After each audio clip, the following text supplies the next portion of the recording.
Fala, meu amigo. Como é que você tá? Tudo bem? Tudo tranquilo, e você? Tudo de boa? Tudo de boa. Enquanto a gente vai esperando a galera entrar aqui, eu tô enviando a live pro pessoal. Quem estiver assistindo já aí, clica no aviãozinho, faz isso, envia para todo mundo, porque a galera não pode ficar de fora, né? A enquete que ganhou lá, Felipe, para já deixar claro, é que nós somos uma dupla melhor que Bebeto e Romário, hein? Ah, é? Coisa Gostei, linda. gostei, Coisa linda. gostei.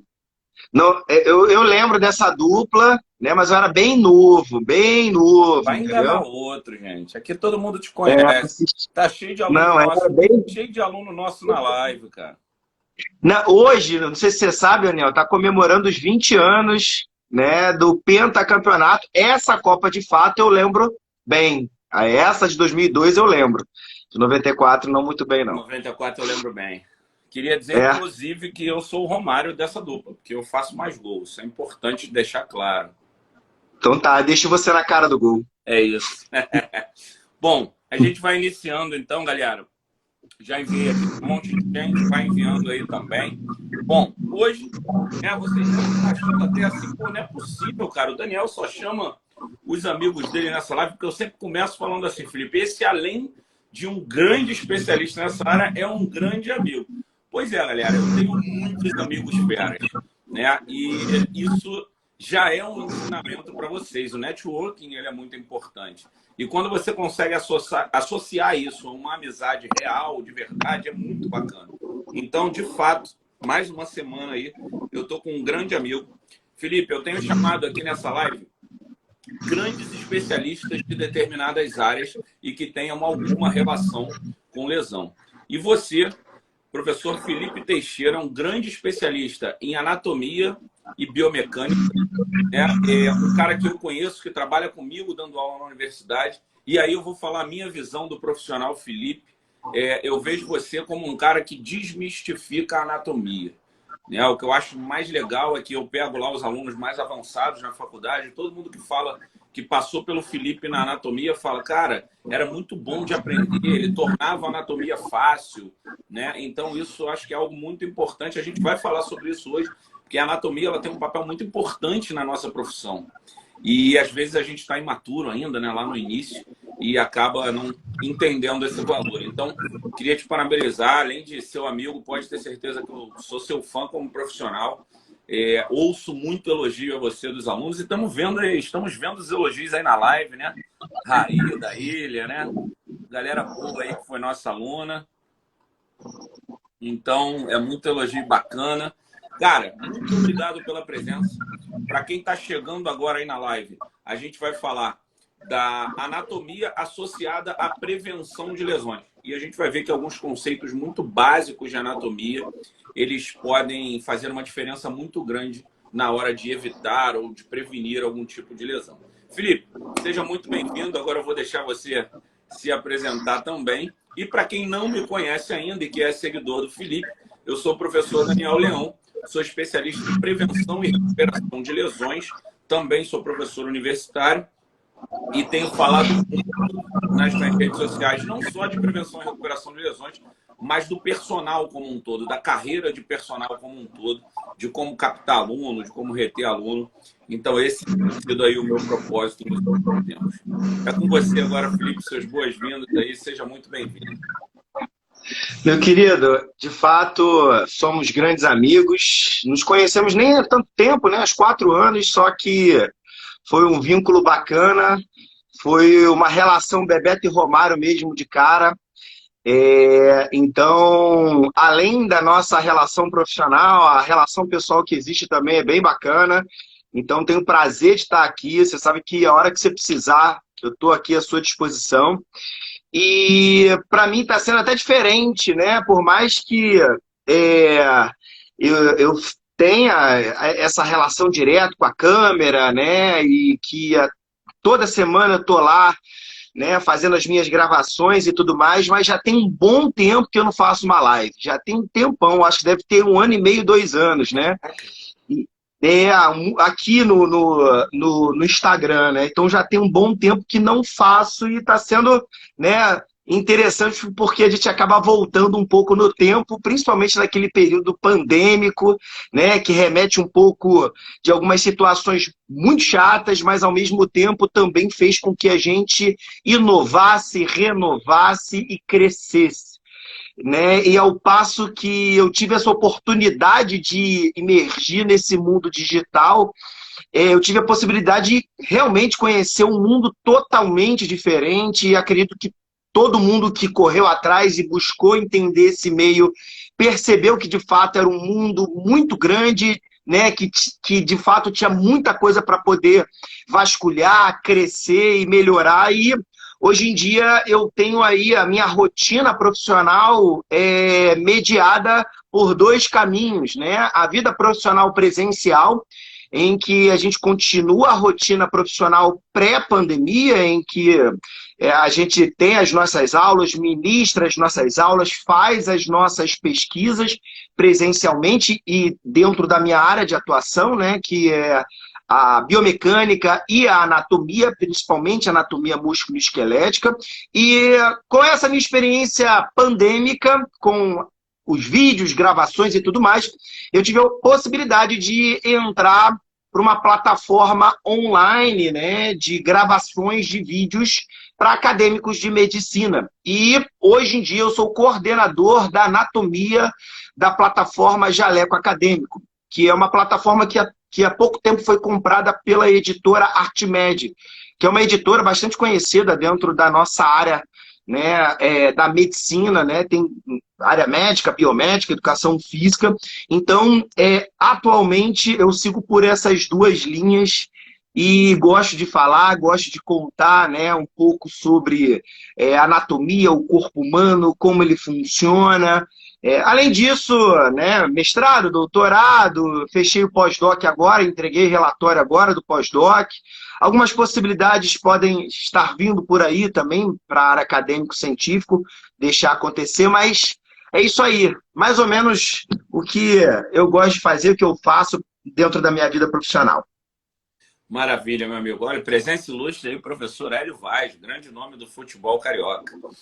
Bom, Felipe, muito bacana estar com você.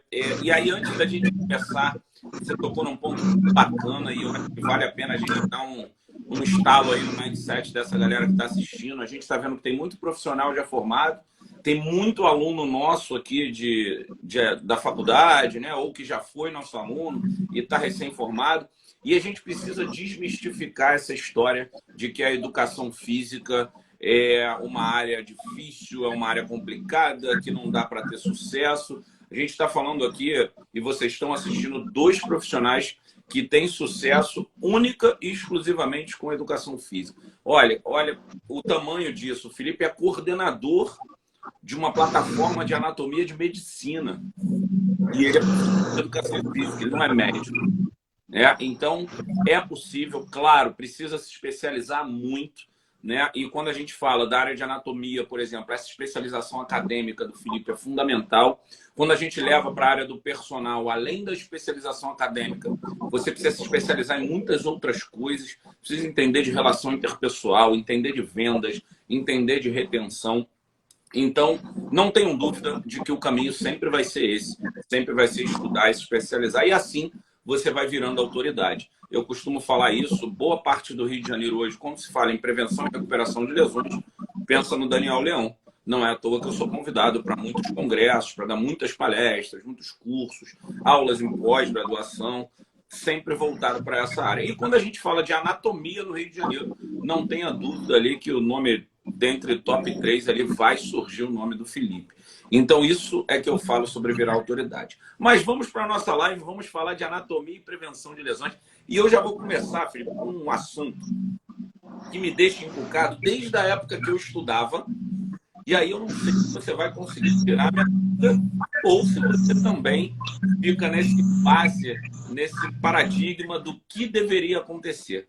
Felipe, eu penso há muito tempo no seguinte, cara, anatomia é uma disciplina que tem uma série de conceitos extremamente importantes para várias áreas da educação física. E da minha área especificamente, de prevenção e recuperação de lesões, quando a gente fala de prevenção, cara, cada detalhe bobo que você aprende lá em anatomia, conceitozinho bem básico, que quando não é utilizado lá na frente, o cara acaba lesionando, né? E além disso, para esporte, para muita coisa é importante. E o cara tá ali, saindo do ensino médio, muito novo, ainda sem maturidade, e dá de cara com essa disciplina. Duas coisas acontecem. Uma é que ele encara com uma certa dificuldade, com um certo medo. A anatomia parece a matemática da época da escola, né? Que assusta um pouquinho. E a outra, que é a que me preocupa mais, porque aí quando é teu aluno eu não me preocupo, porque esse susto passa rápido, porque você faz o cara entender que a anatomia é fácil, mas o que me preocupa mais é, de repente, a falta de maturidade do cara entender que ele precisa aprender aquilo ali, que ele não pode decorar, que aquilo ali vai fazer diferença. Aí, com esse meu discurso, quem está assistindo pode pensar, cara, é verdade, Daniel. Então, a anatomia ela tinha que ser mais para frente da faculdade. De repente, num terceiro, quarto período, com um cara mais maduro. Por outro lado, a anatomia também é base de diversas disciplinas que vem no segundo período, no terceiro período. Aí a gente tem fisiologia, biomecânica, tudo que envolve a anatomia. E aí eu sempre vivi esse dilema, cara. Será que a melhor opção é ela estar no primeiro período? Será que a melhor opção era ela estar um pouquinho mais para frente? Mas aí eu teria que andar com todas as disciplinas, de repente puxar o esporte, que é lá na frente, para voltar. Qual é a sua opinião sobre isso? Como você vê isso no mercado? E aí você pode falar também um pouquinho da tua atuação como professor e enfim, tentar me ajudar e ajudar, acredito que muita gente que está assistindo e tem essa dúvida. Bom, então, não é só uma questão de currículo acadêmico do nível superior. A gente não pode levar em consideração apenas o currículo acadêmico do ensino superior. Por que eu comento isso? Porque a gente já, na teoria, a gente já deveria chegar no ensino superior com conhecimento previamente, né, adquirido, né, especificamente do ensino médio. Só que nós, profissionais de instituições privadas, principalmente, somos profissionais que vamos atuar com diferentes... Professor Siciliano aí mandando lindos. Lindo é ele, né? Lindo é então, ele. Que tá magérrimo, modelo, né? Ele deu uma envelhecida, mas ele tá lindo ainda. Não, mas tão ele velho, tá lindo, tão coroa. Cara. Ele tá usando os pentes para pentear a barba dele, que tá deixando lindo, brilhosa. Pente mas de vamos madeira. voltar aqui. E não é qualquer madeira, não. Parece que tem que ser pau-brasil. 4 tipos de pente. 4 tipos de pente. Mas vamos deixar isso para outro momento. E aí, ao passo que a gente leva em consideração esse fator do conhecimento prévio, a anatomia não teria problema nenhum de fazer parte ali dos primeiros períodos da graduação. Só que a gente sabe que, além da defasagem do ensino médio que existe e que a gente sabe que é um problema a nível nacional, a gente também tem essa questão de pessoas que, por muito tempo, ficaram sem estudar até chegar no ensino superior. Então, isso é uma problemática que a gente precisa lidar. E aí a gente pensa, bom, mas se a gente não coloca a anatomia no primeiro período e joga para frente, automaticamente a gente vai puxar alguma lá da frente para trás. A gente pode colocar as práticas. Legal, mas sobre essa perspectiva, de que forma a gente ter disciplinas mais práticas iria auxiliar no conhecimento, no entendimento da anatomia? Isso precisa ser debatido, isso precisa ser levado em consideração. Mas ele poderia ter mais maturidade acadêmica, ele já saberia como lidar com situações de prova, de trabalho, de rotina acadêmica. Perfeito, bem possível. Só que a realidade que a gente tem atualmente é uma realidade que está engessada, e não só nas nossas instituições, como em todas. A anatomia é uma disciplina de primeiro período, segundo período. E a gente precisa lidar com essa situação. E a forma que eu levo isso tudo é fazendo com que a anatomia seja a mais dinâmica possível. Em primeiro momento, eu sempre utilizo todos os termos técnicos necessários para a anatomia, dentro da anatomia. Precisa ser utilizado. A gente precisa inserir isso na vida acadêmica do profissional. Mas, ao mesmo tempo, e isso vem sendo batido martelo, a galera vem comentando e vem comprovando isso, de fato, pelo aumento da aderência. Ao mesmo tempo, o profissional ele precisa alcançar esse aluno, ele precisa atingir esse aluno. E sobre as novas técnicas de oratória, na atualidade, a gente precisa fazer uso, sim, de termos atuais, de termos que atraem o aluno. Às vezes falar uma gíria, às vezes um palavrãozinho aqui, ó, colar.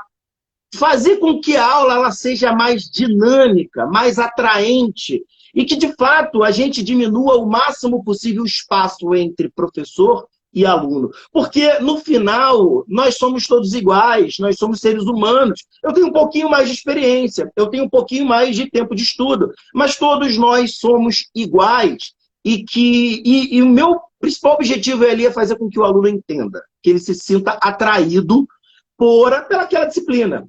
E, ao mesmo tempo que eu uso essa ferramenta, eu também tento, ao máximo, fazer uso dos conceitos práticos, de coisas que futuramente ele vai fazer uso, que ele vai utilizar, e associo à anatomia. E aí, quando a gente fala de anatomia dos sistemas orgânicos, a gente tem uma abrangência maior, porque a gente tem outros cursos junto, né, participando, né, tendo aula de anatomia dos sistemas orgânicos. Mas quando a gente fala de anatomia musculoesquelética, a gente fecha um pouco mais, fisioterapia, educação física, e aí começa, de fato, a gente ter mais possibilidades de ser mais específicos com aquele conteúdo, aplicando a prática da futura vida profissional daquele aluno. E, por fim, pegar na peça sintética, pegar na peça cadavérica, manusear, tocar, olhar, ver como funciona, perguntar, fazer com que o aluno seja o foco principal daquela aula, fazer com que ele se sinta fazendo parte do processo. Então, de fato, eu procuro seguir mais ou menos esses 3 caminhos dentro da anatomia. Maravilha, e é isso que eu tenho certeza que faz diferença. Eu costumo dizer, Felipe, você tocou num ponto bem legal de sermos iguais. Nós somos um dos alunos lá e eu prego isso e uso isso nas minhas aulas. Às vezes eu escuto dos alunos, caramba, Daniel, você trata a gente de igual para igual, você parece que é... Cara, eu, professor Daniel Leão, não acredito na educação sem relação interpessoal. Essa história que você vai passar teu conteúdo, você pode explicar maravilhosamente bem, Felipe, mas a realidade de cada aluno, a gente só conhece se relacionando com ele, entendendo a vida dele. E quando você faz isso, pode ter certeza que não só a sua aula melhora na qualidade, como você entrega de fato o que ele precisa para aprender, né? E essa pergunta que eu te fiz, ela não foi à toa, porque o nosso primeiro tema hoje, nosso primeiro debate hoje dentro da anatomia e da prevenção de lesões, tem muito a ver com isso. Estão falando ali que a gente quebrava quando via com papo de Flamengo. Isso com certeza é história de vascaíno, cara. Sofredor. Com certeza, Felipe, com certeza. Mas vamos lá, tá? Eles estão felizes, né? Estão bem na Série B, né? É uma felicidade diferente. Mas é essa brincadeira, esse tipo de liberdade de brincadeira que a gente tem com os alunos, que faz com que a gente se conheça e entenda o que ele precisa de fato para aprender. Por quê? Porque quando a gente... Ah, beleza. Valeu, Cia. Obrigado pela presença. Valeu, Cici. Beijo.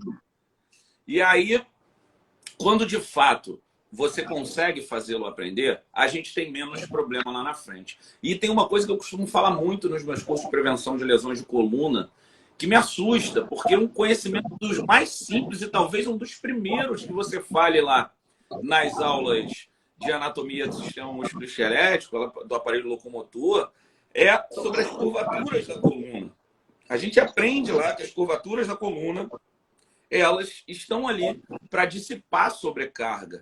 Eu tive um professor que ele usava até um exemplo do carro, né? De quanto tempo dura uma mola e quanto tempo dura um amortecedor no carro.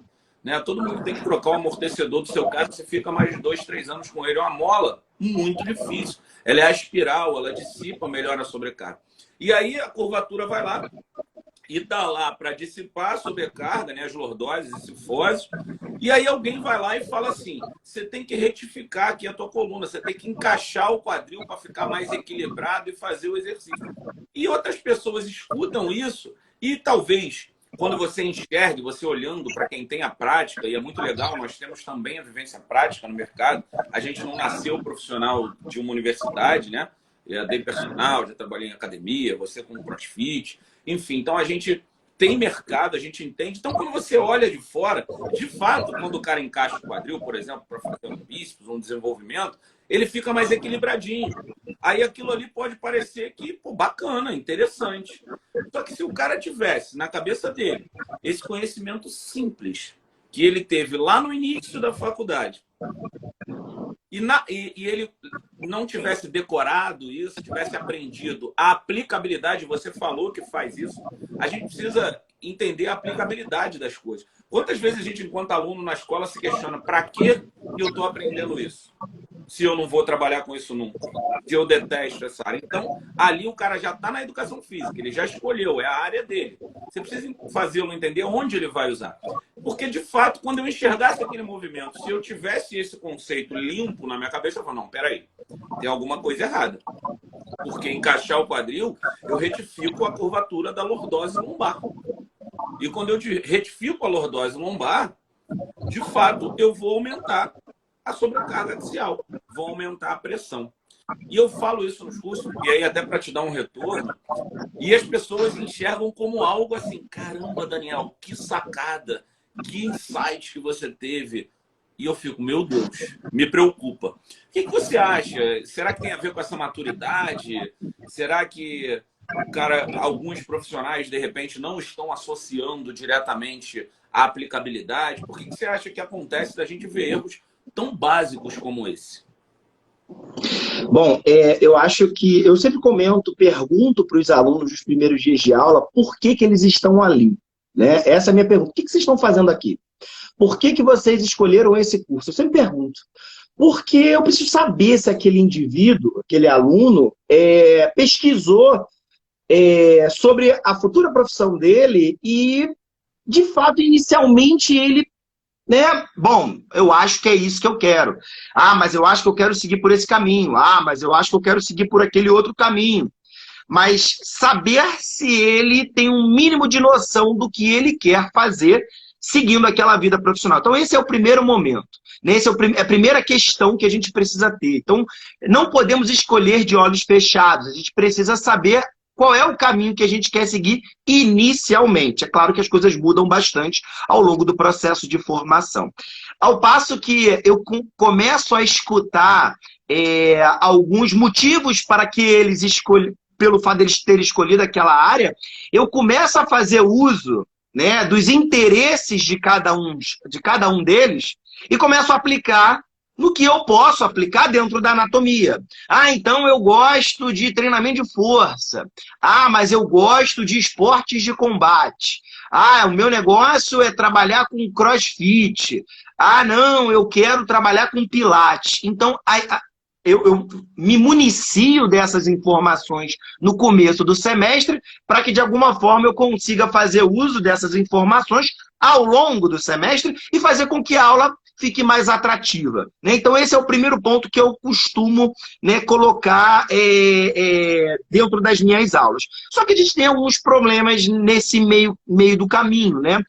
Às vezes o aluno não faz a mínima ideia porque ele está ali, e aí ele vai ter sim dificuldade de absorver aquele conteúdo porque ele não tem um referencial de colocar na prática aquela informação. Por mais que a gente coloque informações práticas, às vezes são informações práticas que eles nunca vivenciaram, e aí vai causar dificuldade mesmo de absorção do conteúdo, e às vezes sim, o profissional que ali está, ele se apega exclusivamente a ensinar o conteúdo teórico daquela disciplina, o que vai sim tornar aquela disciplina menos atrativa. E aí, quando a gente pensa na coluna vertebral, não tem como a gente pensar em educação física, fisioterapia, e não pensar no corpo e principalmente no corpo em movimento.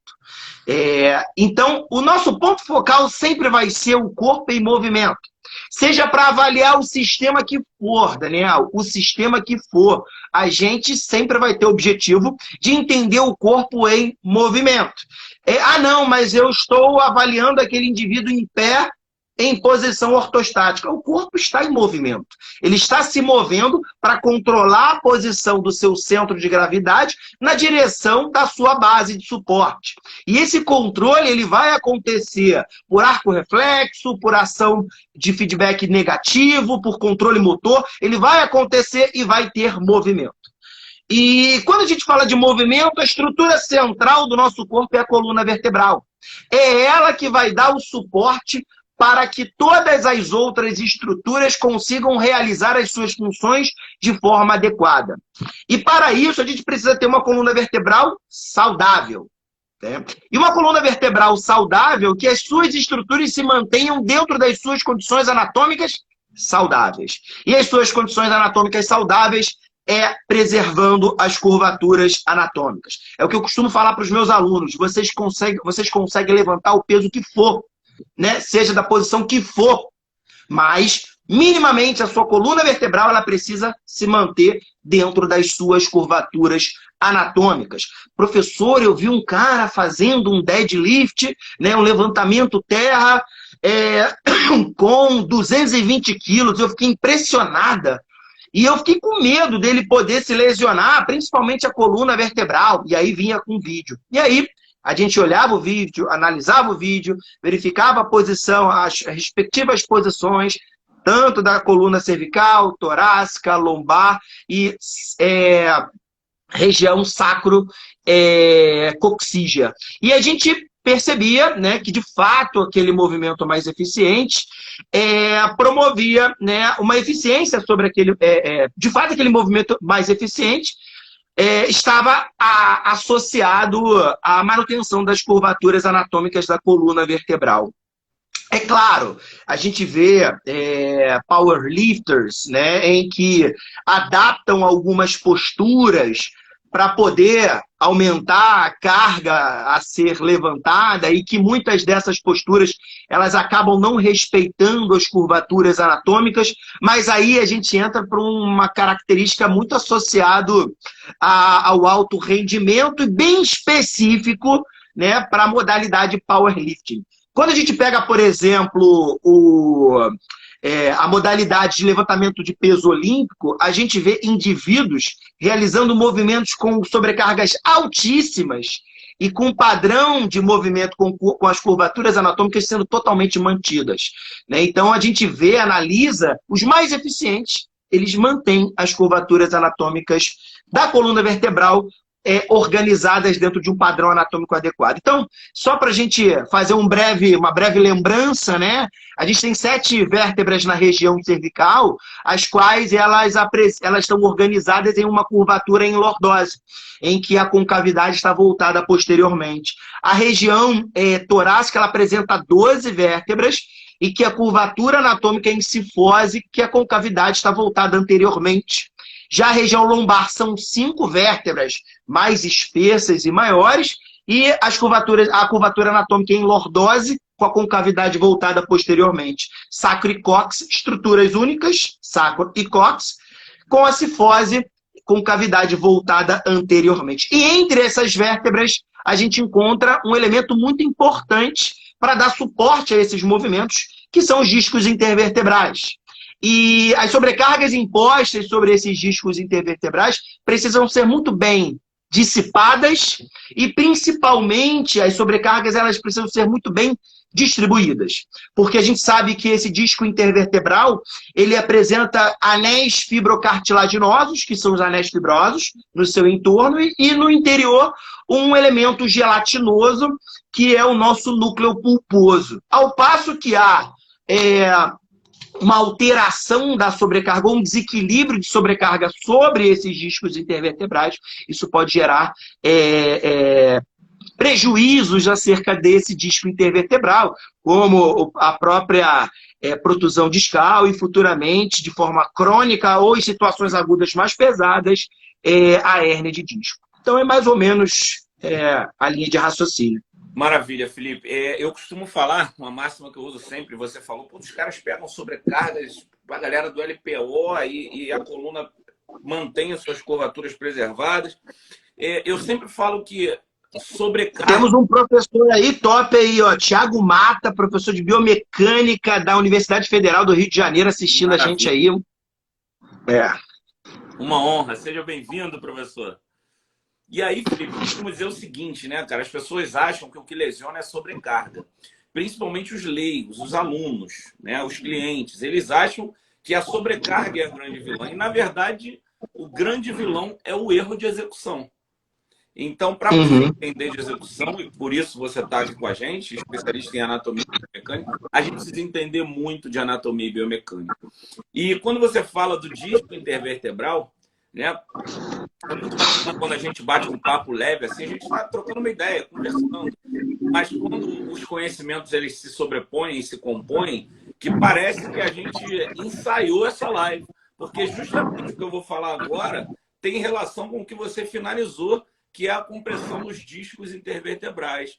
E aí, a gente vai falar um pouquinho agora de anatomia, biomecânica, e vai lembrar de um conceito de física, lá do 9º ano, indo para a primeira série do médio, que é a fórmula de pressão, né? A gente aprende lá no ensino médio que pressão é igual a força sobre área. Mais um conhecimento que a gente recebe precocemente, que a gente revê em biomecânica, mas que lá na escola a gente não entende o porquê ainda. E quem veio fazer educação física é um conceito que a gente deve utilizar muito. Então a gente vai falar de uma outra questão. Eu não consigo não chamar de simples, né? Mas a gente tem que pensar também que às vezes é simples para a gente, mas é muito complexo para uma outra pessoa que não é específica dessa área. Mas o que a gente vê muito também nas academias é mais uma falsa impressão para quem não tem o conhecimento. A pessoa chega, professor, eu estou com uma dor na coluna, sinto aqui uma dor lombar, ou então, professor, eu tenho hérnia de disco e já fui diagnosticado, fiz fisioterapia e agora me pediram para fazer musculação, para fazer um fortalecimento dos músculos do core. E aí o cara preocupado falou, olha, então vamos fazer o seguinte, você tem uma lesão na coluna, faz os seus exercícios sentado. E aí, por uma falta de conhecimento dessa fórmulazinha, e obviamente de biomecânica, o cara acaba... E aí, mais uma vez, quem é leigo? Não pensa em conhecimento de anatomia, biomecânica e nenhuma fórmula de física. Você olha para o cara está com dor na coluna. Você está vendo um cara em pé e um cara sentado. Quem não está pensando ali tecnicamente vai falar, não, sentado é muito melhor. Porque a primeira coisa quando você está sentindo dor, quando você está passando mal, você fala, senta aqui, peraí, respira. Só que quando a gente fala de coluna específica e a gente fala de manutenção das curvaturas, já seria um primeiro problema, que é o que a gente já falou. Que quando você senta, você ali altera a curvatura, que é a curvatura anatômica da coluna lombar. E aí isso já seria um primeiro problema. Só que a gente ainda tem outro, né? Por que eu falei de pressão sobre área? Vamos tentar lembrar agora lá da 4ª série, fração. Né? Quando a gente tem força sobre área, é uma fração. E numa fração, toda vez que o denominador, que é a parte de baixo da fração, diminui, o resultado aumenta. Vamos falar em números para ficar fácil de entender. Se eu tenho um numerador lá, 10, e um denominador 5, eu vou ter um resultado de pressão 2. Agora, se eu tenho um numerador 10 e um denominador 2, eu vou ter um resultado de pressão 5. Mais do que o dobro de pressão. E aí vamos tentar enxergar isso na prática. Eu vou tentar usar minhas mãos aqui como se fossem 2 vértebras, né? E aí imagina que aqui no meio a gente tem, vou pegar o controle do ar aqui, um disco intervertebral. E aí eu estou aqui, olha, com todo o disco intervertebral dividindo e dissipando essa sobrecarga que eu estou recebendo, principalmente nos exercícios de carga axial. Os exercícios de desenvolvimento, agachamento, bíceps, aqueles que geram um vetor de força de cima para baixo ou de baixo para cima, enfim, que geraria uma compressão. Então aqui está sendo distribuída a força por todo o meu disco. Quando eu sento, o movimento da coluna é esse aqui, ó. olha a diferença, o pedacinho de disco que eu estou comprimindo. E aí, quando eu falo aqui da força, seria a força que a carga está gerando. E a área de contato, por isso força sobre área, é o que minha vértebra está encostando no meu disco. E aí, quando eu sento, eu faço isso aqui, a área de contato diminui muito. O denominador da fração diminui. E aí, a pressão aumenta. Fora o detalhe, que você está ali, quando o Felipe falou do núcleo pulposo, né? Você está ali, imagina um sabonete. Se você segura ele no meio, ele está preso. Se você aperta ele numa ponta, ele tende a escorregar para outra. Então, você ali ainda está, de fato, correndo um risco muito maior de extravasamento, né? De lesão direta e até da hérnia de disco, quando você faz exercícios de carga axial sentado. Então, quer dizer, algo que talvez para a gente, né, Felipe, seja muito simples, mas a gente vê muito isso na academia. Muito. E eu sempre falo para os meus alunos, galera, a gente precisa propagar conhecimento. Se você vira alguém orientando uma outra pessoa na academia para fazer sentado, porque ela tem dor na coluna, porque tem hérnia, porque tem lombalgia, conversa com a pessoa, fala, pô, você já pensou nisso? Já pensou na fórmula da pressão? Cara, vamos propagar, porque só quem ganha com isso é a educação física. A gente não precisa ter medo de compartilhar, porque a gente não está ganhando um concorrente. A gente está aumentando a moral da educação física no mercado e criando mais clientes. Então, é mais um conceito, né, Felipe, de anatomia e biomecânica. E aí, queria que você falasse também como você lida com isso lá nas suas aulas, como você enxerga os alunos saindo da universidade, depois se tornando profissional e cometendo um erro tão simples, tão básico. O conceito de pressão é um conceito cinético. Dentro da biomecânica, a gente tem a área, a gente tem a cinemática, a gente tem a cinética, a gente tem a biomecânica neuromuscular, a biomecânica do sistema esquelético e a biomecânica do sistema articular. Então, e elas se comunicam, elas se falam, elas se relacionam. E dentro da cinética, a gente estuda as causas do movimento. E o que causa movimento de forma direta é a força, que pode estar combinado com outras variáveis, como, por exemplo, o braço de alavanca, que vai, a partir dela, produzir uma outra variável cinética, que é o torque. Mas pensando a força sobre uma área de aplicação, a gente está falando de um tipo de força, que é a pressão. Então, como você muito bem disse, a pressão é a força sobre a área. E ao passo que a gente começa a tentar entender e aplicar esse conceito de pressão, dentro da minha aula, normalmente, eu uso o exemplo de pisar no pé. Como é que você prefere sofrer uma pisada no pé da mesma pessoa? Ela utilizando um tênis ou ela utilizando um salto-agulha?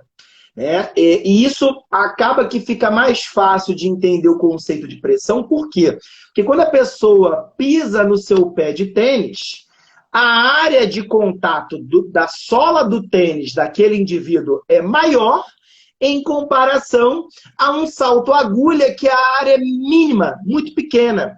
E sendo o mesmo indivíduo, a força-peso ela vai ser igual.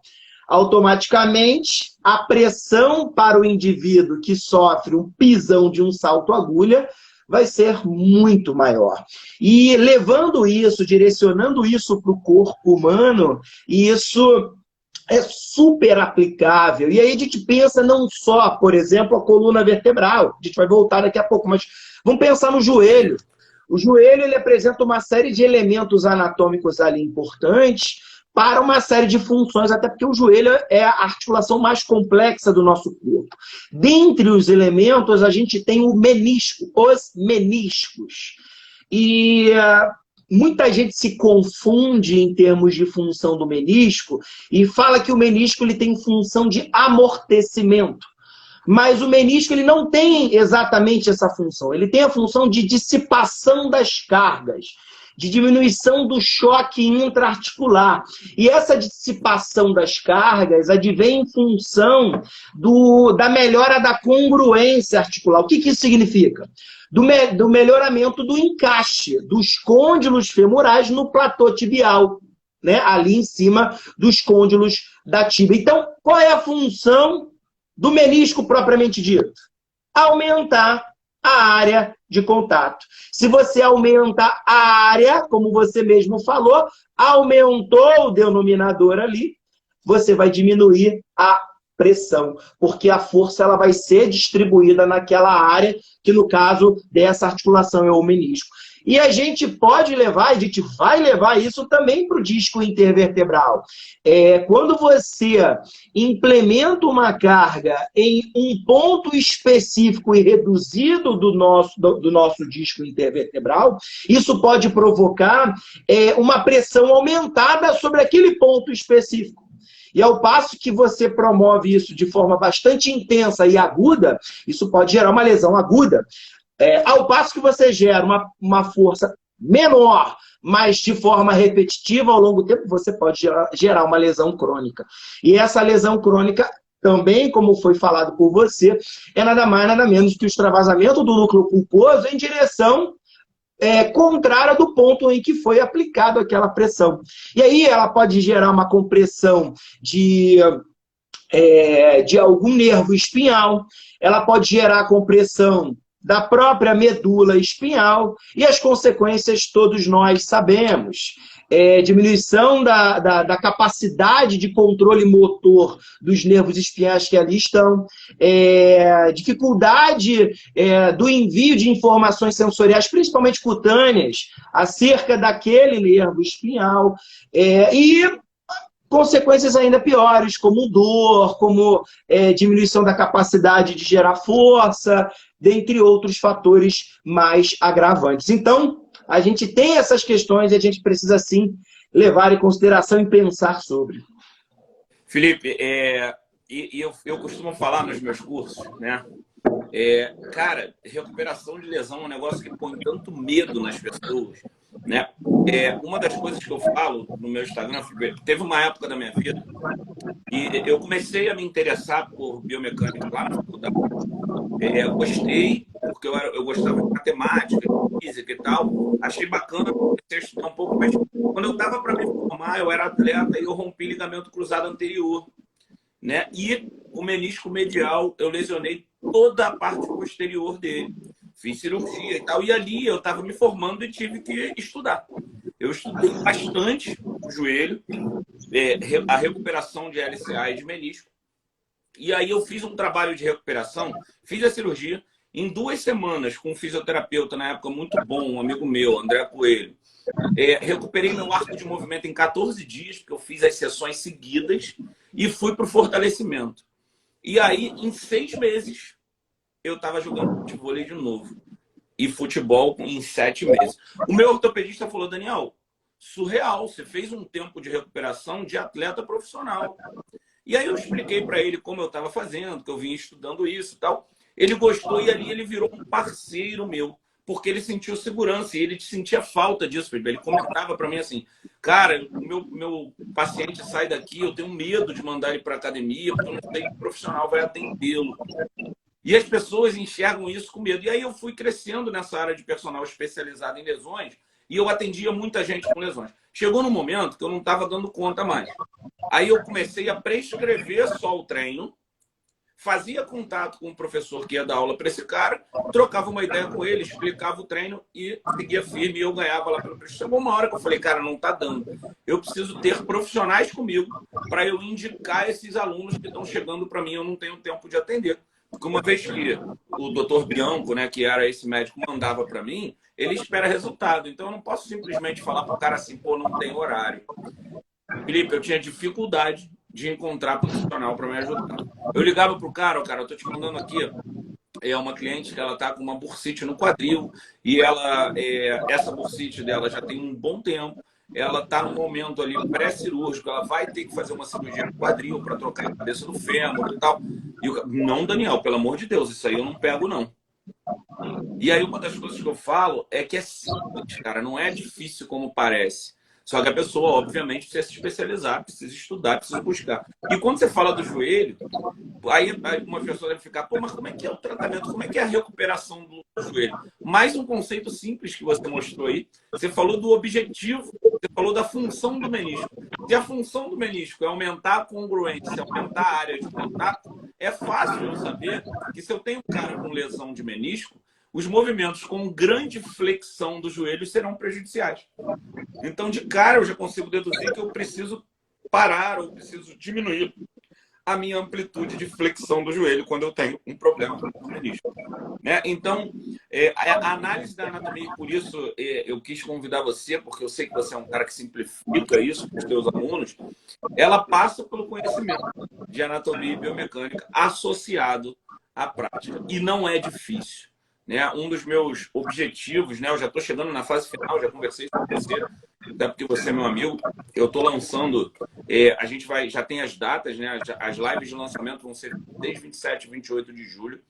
E eu vou lançar um infoproduto que vai desde o cara iniciar a carreira e entender como ele tem que se comportar como personal.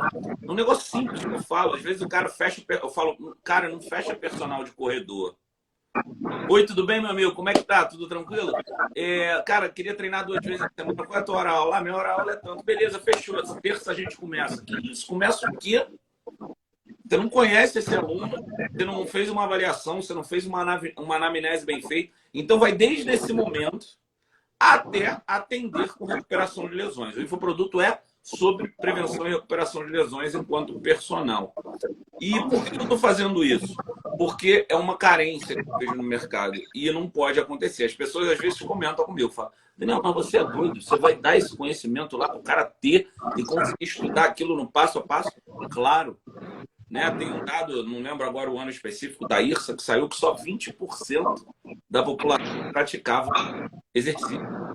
E desses 20%, só 12% com profissional. Os outros 8% era só aquela caminhadinha sozinho e tal. Cara, por que eu estou preocupado em distribuir o conhecimento para concorrer entre esses 20%? Eu quero distribuir para as pessoas enxergarem a educação física como uma profissão tão respeitada quanto a medicina, que tem que ser. Nós não somos área da saúde à toa. Né? A gente é a área da saúde porque a gente trabalha com saúde, principalmente com prevenção. Né?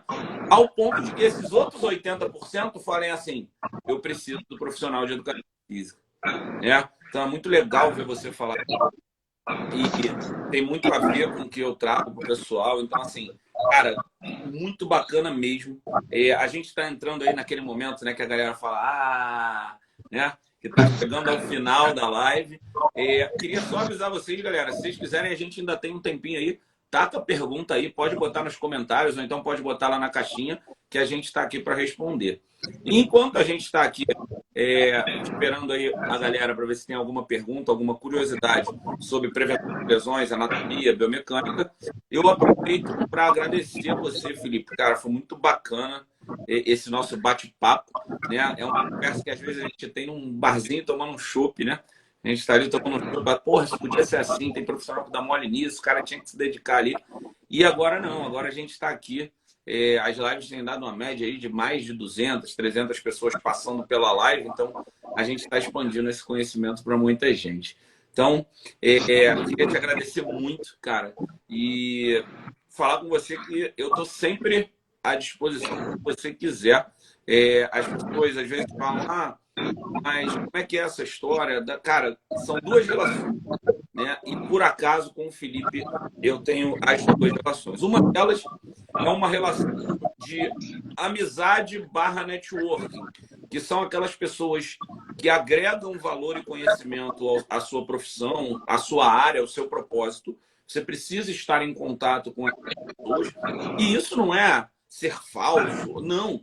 É, de verdade, trocar. O networking, um ponto muito importante, tem um grande o Michel Elal, que fala de networking. O Raí está falando que faltou o show. Aliás, Raí, você e o senhor Juan Val estão devendo um chopp para gente. Vocês se formaram, falaram que ia ter chopp quando se formassem. Isso é um ponto importante, né? E aí, cara, eu vejo isso, né, na nossa profissão. E é importante que a gente faça um trabalho sim, tá? Que a gente divulgue, que a gente esteja junto. E você pode contar comigo, como eu falei, você está aqui do outro lado também. Então, esse lado do networking ele é importante. E tem um outro lado que ele é uma consequência. Essa galera que você faz networking aqui, dessa galera, saem alguns que viram seus amigos de verdade, amigos para a vida. Aquele cara que torce por você, que você torce por ele, que quer te ajudar. Então, quando isso acontece, é uma... E você, cara, muito obrigado. Não só pelo networking maravilhoso, mas como por essa amizade que é de verdade e é daquelas que a gente pode contar. Com toda certeza, Daniel. E assim, você sabe que eu super admiro essa tua garra, admiro essa sua essa busca sua constante pelo conhecimento, por ser alguém melhor, um profissional melhor. E quando você faz esse comentário sobre o networking, isso é muito importante. E quando você adiciona essa ideia de trazer esse conhecimento a público, vender esse conhecimento, trazer esse conhecimento para o pessoal acessar e ser o melhor profissional, e as pessoas te questionam, mas por que você vai dar o negócio pronto, guarda para você? Eu costumo dizer o seguinte, tem lugar para todo mundo. Tem lugar para todo mundo atuar, para todo mundo trabalhar, e quanto maior for o nível dos profissionais dentro da nossa área de atuação, mais a gente vai ser respeitado, mais oportunidades a gente vai ter, e a gente só vai conseguir isso juntos, né? A gente só vai conseguir isso de forma que seja com um pensamento conjunto. E isso é muito importante, o networking faz isso, né? E de fato, você não precisa ser falso com ninguém, você não precisa, né, inventar coisa para ninguém, seja você, né? Seja autêntico, seja um cara que, né, seja respeitador, seja ético, mas seja autêntico, porque você só tem a ganhar. Entendeu? Ser verdadeiro, você só tem a ganhar. E assim, eu te agradeço pelo convite. A gente sabe, né, que além da questão profissional, a gente realmente tem uma relação pessoal bem bacana, volta e meia a gente está tomando uma por aí, né? Aluno que encontrar a gente tomando uma cerveja, não venha falar com a gente, porque pode ser que a gente não esteja no mesmo estado profissional, mas isso não tem problema. Ou se quiser conversar, trocar uma ideia e tomar uma, não tem problema também, porque a gente é ser humano. A gente é ser humano, mas para mim é um prazer imenso estar aqui com você, e você sabe que você pode contar comigo a hora que for, tá? Na live aqui, quando você quiser trocar uma outra ideia em uma outra plataforma, quiser agregar mais conteúdo aí para a sua linha de trabalho, eu estou super à disposição, e para mim é sempre um prazer estar aqui junto contigo e com essa galera aí que sempre acompanha a gente. Jax colocou aí que chegou atrasado, vai assistir depois. Felipe Ramos também está perguntando aí se vai ficar gravada. Então, vou pedir aqui a galera... a gravação, né, galera? Assim, pode parecer que é simples. Às vezes você vê... Eu era um cara que falava assim, pô, é simples. O cara vai lá e grava um videozinho e tal. E quando você entra nesse mercado para produzir um infoproduto, é toda uma equipe, toda uma estrutura. Eu vou falar com a galera aqui, vou pedir aqui, quando eu encerrar aqui a live, para deixar gravada aí para vocês conseguirem assistir. Beleza?